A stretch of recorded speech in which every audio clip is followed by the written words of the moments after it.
आदाब नमस्कार, मैं शाहिद उमर। स्वागत है आप सभी का सियासत टीवी के साउथ इंडिया एक्सप्रेस में। आइए देखते हैं मुख्य समाचार। तेलंगाना के आईटी और उद्योग मंत्री डी श्रीधर बाबू ने आज राज्य भर के प्रत्येक जिला मुख्यालय में कौशल प्रशिक्षण केंद्र स्थापित करने की घोषणा की। यंग इंडिया स्किल यूनिवर्सिटी के सहयोग से शुरू की गई यह पहल तेलंगाना को कुशल प्रतिभा के केंद्र के रूप में स्थापित करने की राज्य सरकार की व्यापक दृष्टि का हिस्सा है। मंत्री ने रंगारेड्डी जिले के कंदुकूर मंडल में स्थित मिरखानपेट में विश्वविद्यालय के आगामी स्थायी परिसर के निरीक्षण के दौरान ये घोषणा की। साइट के दौरे के बाद श्रीधर बाबू ने ठेकेदारों और अधिकारियों के साथ एक समीक्षा बैठक की, जिसमें उनसे निर्णय में तेजी लाने और समय पर पूरा होने को सुनिश्चित करने का आग्रह किया गया। उन्होंने इस बात पर जोर दिया कि शिक्षा और उद्योग के बीच अंतर को पाटने के उद्देश्य से यंग इंडिया स्किल्स यूनिवर्सिटी को अंतर्राष्ट्रीय मानकों के अनुसार विकसित किया जा रहा है। उन्होंने कहा, अंतिम लक्ष्य तेलंगाना के युवाओं के लिए सार्थक रोजगार पैदा करना है, जिनकी उन्होंने बेहद सक्षम और क्षमता से भरपूर के रूप में प्रशंसा की।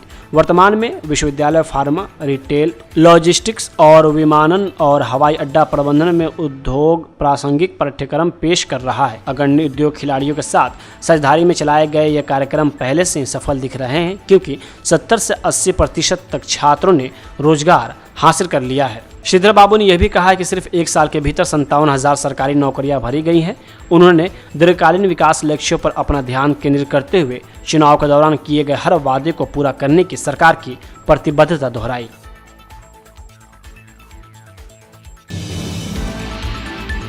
AIMIM प्रमुख और हैदराबाद के सांसद असदुद्दीन ओवैसी ने पाकिस्तान के सेना प्रमुख जनरल मुन्नीर और प्रधानमंत्री शहबाज शरीफ को चुनौती दी है।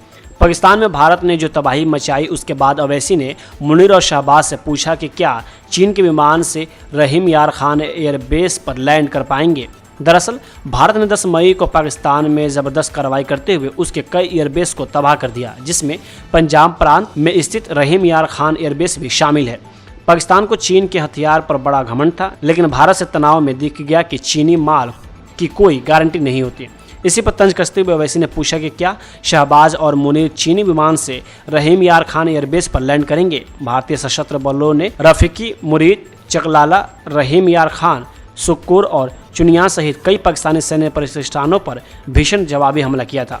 पसरूर और सियालकोट बेस पर रडार साइट को भी सटीक हथियारों का इस्तेमाल करके निशाना बनाया गया, जिससे भारी नुकसान हुआ। सैन्य अभियान महानिदेशक लेफ्टिनेंट जनरल राजीव घई ने कहा कि लड़ाई में 35 से 40 पाकिस्तानी सैन्यकर्मी मारे गए और भारत ने अपने लक्ष्य हासिल कर लिए हैं। ये हमले 9 और 10 मई की रात को पाकिस्तानी सेना द्वारा प्रमुख भारतीय सैन्य प्रतिष्ठानों को निशाना बनाने के प्रयास के बाद किए गए थे। पहलगाम आतंकी हमलों के मद्देनजर तेलंगाना भारतीय जनता पार्टी राज्य भर में तिरंगा कार्यक्रम आयोजित करने की तैयारी में है। यह उस राष्ट्रव्यापी कार्यक्रम का हिस्सा है जिसकी घोषणा पार्टी नेतृत्व ने 10 मई को दिल्ली में की थी। संभावना है कि भाजपा नेता आज तेलंगाना में तिरंगे के कार्यक्रम को अंतिम रूप देंगे और कार्यक्रम में भाग लेने के लिए ग्राम स्तर से लेकर राज्य स्तर तक के सभी कार्यकर्ताओं को एक परिपत्र जारी करेंगे। राज्यसभा सांसद के लक्ष्मण ने कहा कि ऑपरेशन सिंदूर पाकिस्तान के कब्जे वाले कश्मीर में स्थित आतंकी शिविरों को नष्ट करने में सफल रहा।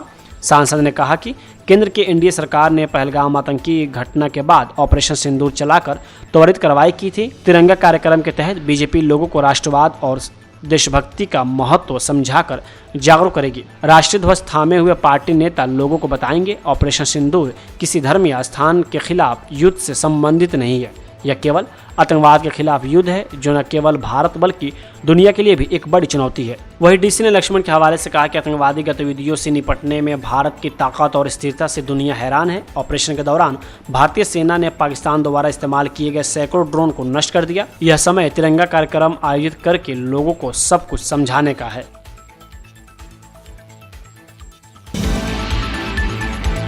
IAS अधिकारी और तेलंगाना के पूर्व खेल सचिव संदीप कुमार सुल्तानिया को राज्य का नया वित्त सचिव नियुक्त किया गया है। सुल्तानिया 1998 बैच के IAS अधिकारी हैं, जो तेलंगाना वित्त विभाग के विशेष मुख्य सचिव के रूप में 1991 बैच के IAS अधिकारी के रामकृष्ण राव की जगह लेंगे। गौरतलब है कि राव को 2 हफ्ते पहले ही तेलंगाना का मुख्य सचिव नियुक्त किया गया था। वित्त सचिव के रूप में सुल्तानिया की नियुक्ति की पुष्टि करने वाला एक सरकारी आदेश तेलंगाना के मुख्य सचिव द्वारा जारी किया गया है। हैदराबाद यातायात पुलिस ने आज चार मीनार में 72वें मिस वर्ल्ड 2025 हेरिटेज वॉक और चौमहल्ला पैलेस में स्वागत रात्रि भोज के मद्देनजर चार मीनार के आसपास प्रतिबंध की घोषणा की है। मदीना से चार मीनार से शालीबंडा से वोल्गा जंक्शन और वोल्गा जंक्शन से खिलवत रोड होते हुए मुसाबावली जाने वाली सड़कों पर आज रात 11 बजे तक सभी प्रकार के वाहनों की आवाजाही प्रतिबंधित रहेगी। नया पुल से चार मीनार की ओर आने वाली यातायात को मदीना जंक्शन से सिटी कॉलेज की ओर मोड़ दिया जाएगा और शालीबंडा क्षेत्रों से चार मीनार की ओर आने वाले यातायात को हिम्मतपुरा जंक्शन से हरी बावली और वोल्गा जंक्शन से फतेह दरवाजा रोड की ओर मोड़ दिया जाएगा। हिम्मतपुरा से यातायात को चौमहल्ला पैलेस की ओर जाने की अनुमति नहीं दी जाएगी और उसे वोल्गा जंक्शन से फतेह दरवाजा की ओर मोड़ दिया जाएगा और फतेह दरवाजा से यातायात को हिम्मतपुरा की ओर मोड़ दिया जाएगा। चौक मैदान से चार मीनार की ओर जाने वाले यातायात को चौक मैदान से कोटला अलीजा या मोगलपुरा की ओर मोड़ दिया जाएगा। चार मीनार की ओर आने वाले TSRTC बसों को अफजलगंज में रोक दिया जाएगा और फलकनुमा से चार मीनार की ओर आने वाली सिटी बसों को शमशीरगंज से ताड़बन की ओर मोड़ दिया जाएगा।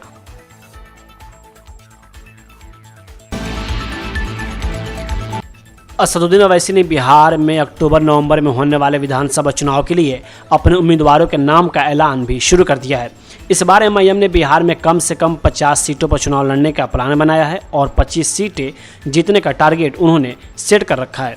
ओवैसी की सियासी सक्रियता को देखते हुए RJD अलर्ट हो गई है क्योंकि उसे अपने मुस्लिम वोट बैंक में सेंधमारी का खतरा नजर आ रहा है। पार्टी ने ओवैसी को BJP की बी टीम बताकर मुस्लिम समुदाय के बीच उनके सियासी प्रभाव को खत्म करने में काम शुरू कर दी है। बिहार विधानसभा चुनाव के सियासी तपिश के बीच ओवैसी ने अपना फोकस बिहार पर केंद्रित कर रखा है। ऐसे में ओवैसी के खिलाफ RJD ने उनके करीबी रहे पूर्व केंद्रीय मंत्री मोहम्मद अली अशरफ फातमी को उतार दिया है। कटिहार में मीडिया से बात करते हुए फातमी ने कहा कि ओवैसी अब पूरी तरह बेनकाब हो चुके हैं। उनकी सियासी गतिविधियां BJP को फायदा पहुंचाने के मकसद से संचालित हो रही है। साथ ही कहा कि ओवैसी और BJP के बीच एक तरह की नूरा कुश्ती चल रही है जिसमें दोनों एक दूसरे को लाभ पहुंचाने की है। RJD ये भी बताने में जुट गई है कि कैसे RJD मुस्लिमों की सबसे बड़ी हितैषी है और ओवैसी बिहार में BJP की सरकार को बनवाने का काम कर रहे हैं। मुसलमानों के बीच ओवैसी की छवि को BJP के मददगार के तौर पर स्थापित करने में RJD अगर सफल हो जाती है तो MIM की राह मुश्किल हो जाएगी।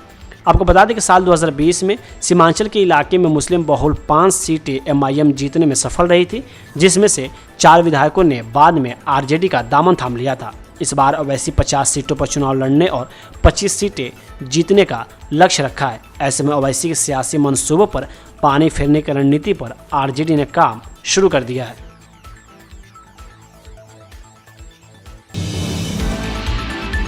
तिरुवनंतपुरम अतिरिक्त जिला और सत्र न्यायालय VI ने 2017 में नांथनगोडा में अपने माता पिता, बहन और चाची की हत्या के लिए कैलेड जिन्स राजा को आजीवन कारावास की सजा सुनाई गई है। तिरुवनंतपुरम में सहायक पुलिस आयुक्त JK डिनील ने कहा कि मामला शुरू से ही बहुत चुनौतीपूर्ण था क्योंकि एक बड़े घर में आग लगा दी गई थी और शुरू में हमने सोचा था कि अंदर के सभी लोग मर गए थे, लेकिन सौभाग्य से हम कुछ अच्छे सबूत हासिल कर सके और हम समझ सके थे कि इमारत में एक व्यक्ति गायब था।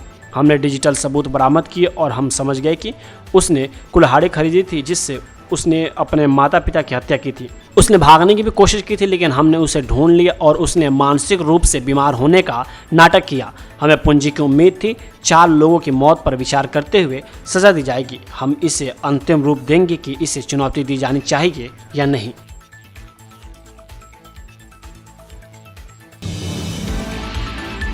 कर्नाटक के मंत्री और कांग्रेस नेता प्रियंका खड़गे ने ऑपरेशन सिंदूर पर प्रधानमंत्री मोदी के राष्ट्र के नाम संबोधन पर प्रतिक्रिया देते हुए साथ ही देशवासियों और राजनीतिक दलों के साथ बातचीत की आवश्यकता पर बल दिया। खड़गे ने कहा, जबकि प्रधानमंत्री पाकिस्तान के बारे में हर विश्व नेता से बात करने के लिए तैयार हैं, उन्होंने अपने देशवासियों को भी संबोधित करना चाहिए और अन्य राजनीतिक दलों से भी बातचीत करनी चाहिए। उन्होंने आगे कहा कि कांग्रेस इस बात पर स्पष्ट है कि वह देश के हित में किसी भी निर्णायक निर्णय के लिए सरकार के साथ खड़ी रहेगी। हमने सर्वदलीय बैठक और संसद का विशेष सत्र बुलाने की मांग की है। खड़गे ने अमेरिकी राष्ट्रपति डोनाल्ड ट्रंप की मध्यस्थता से युद्ध विराम होने संबंधित टिप्पणी पर भी टिप्पणी की। उन्होंने कहा, डोनाल्ड ट्रंप का कहना है कि उनकी मध्यस्थता से युद्ध विराम हुआ है। यह द्विपक्षीय मुद्दे में हस्तक्षेप के अलावा और कुछ नहीं है। प्रियंक खड़गे ने कहा, पाकिस्तान के प्रधानमंत्री संसद बुलाते हैं और भारत पर जीत का दावा करते हैं और तब भी हमारे प्रधानमंत्री चुप रहते हैं। इसलिए मुझे लगता है कि प्रधानमंत्री को मीडिया और सोशल मीडिया पर लड़ाई लड़ना बंद करना चाहिए और वास्तव में विदेशी कूटनीति पर ध्यान केंद्रित करना चाहिए और देश को सच्चाई बतानी चाहिए।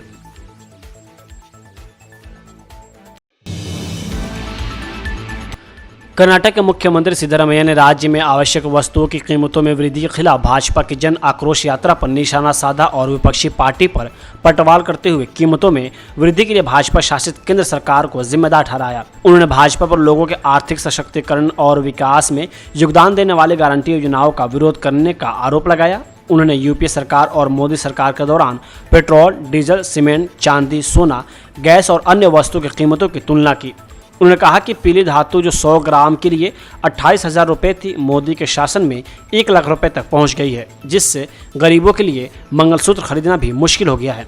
उन्होंने दावा किया कि जन आक्रोश मोदी सरकार के खिलाफ है, न कि राज्य की कांग्रेस सरकार के खिलाफ, जो बुद्ध, बसव, अंबेडकर और गांधी के सिद्धांतों पर काम कर रही है। उन्होंने कहा कि सभी को दूसरे धर्मों और जातियों के प्रति सहिष्णुता होना चाहिए, क्योंकि देश अपनी समावेशित के लिए जाना जाता है। उन्होंने कहा कि अगर समाज का हर वर्ग आर्थिक रूप से सशक्त होगा तो जाति व्यवस्था जैसी सामाजिक बुराइयां खत्म हो जाएंगी। उन्होंने कहा कि जब लोगों को पर्याप्त अवसर मिलेंगे तो समाज तरक्की करेगा। अनुसूचित जातियों के लिए आंतरिक आरक्षण पर उन्होंने कहा कि न्यायमूर्ति नागमोहन दास की अध्यक्षता वाली समिति अनुभवजन्य आंकड़े प्राप्त करने और भ्रम को समाप्त करने के लिए 3 चरणों में जाति जनगणना कर रही है। अंबेडकर को श्रद्धांजलि देते हुए उन्होंने कहा कि संविधान ने शोषित वर्गों को शिक्षित और संगठित होने और लोकतांत्रिक संस्थाओं में शीर्ष पदों पर आसीन होने के अवसर दिए हैं। विपक्ष के इस दावे पर कि राज्य सरकार दिवालिया है, उन्होंने कहा कि उन्होंने एचडी कोटे में 140 करोड़ रुपए की राशि के लाभ और विकास कार्य वितरित किए हैं।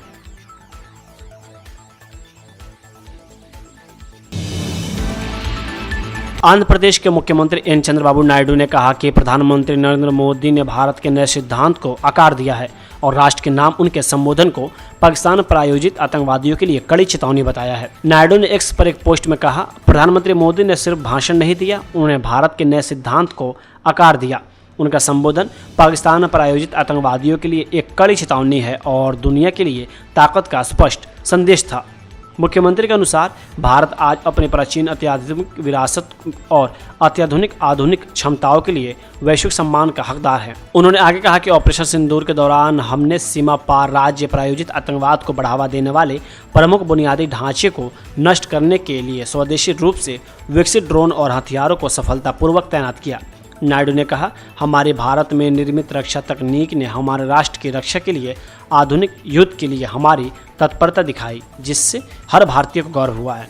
इसके अलावा केंद्र में एनडीए सरकार के प्रमुख सहयोगी टीडीपी सुप्रीमो ने कहा कि पीएम मोदी के नेतृत्व में राष्ट्र मजबूत, इरादों में शांतिपूर्ण, ताकत में दुर्जय और उद्देश्य में अटल है।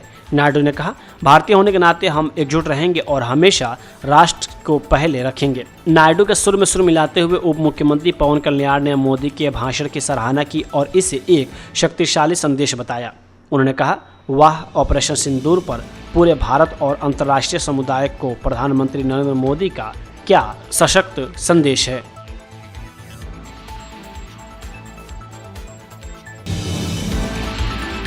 महाराष्ट्र के डिप्टी सीएम एकनाथ शिंदे ने कहा कि कल पीएम मोदी ने पाकिस्तान को धमकी दी। उन्होंने कहा कि यह सीज फायर अस्थायी है। पाकिस्तान का रवैया देखने के बाद आगे की कार्रवाई की जाएगी। हम पूरी तरह से तैयार हैं। हमने पाकिस्तान के आतंकी ठिकानों और एयरबेस को तबाह कर दिया है। देश के आदरणीय प्रधानमंत्री नरेंद्र मोदी जी का मैं तहे दिल से अभिनंदन करता हूं। कल जो उन्होंने पाकिस्तान को एकदम खड़े सवाल पूछे भी और उनको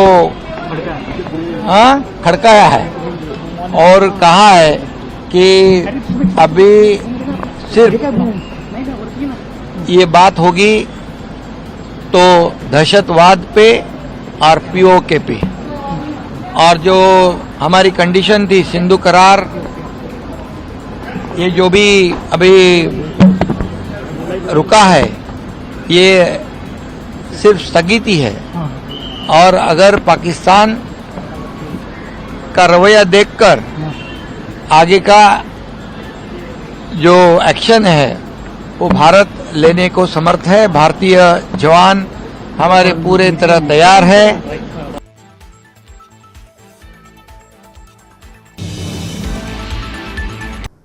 साउथ इंडिया एक्सप्रेस यही होता है समाप्त। मुझे दे अब इजाज़त। बाकी खबरों के लिए बने रहें सियासत टीवी के साथ।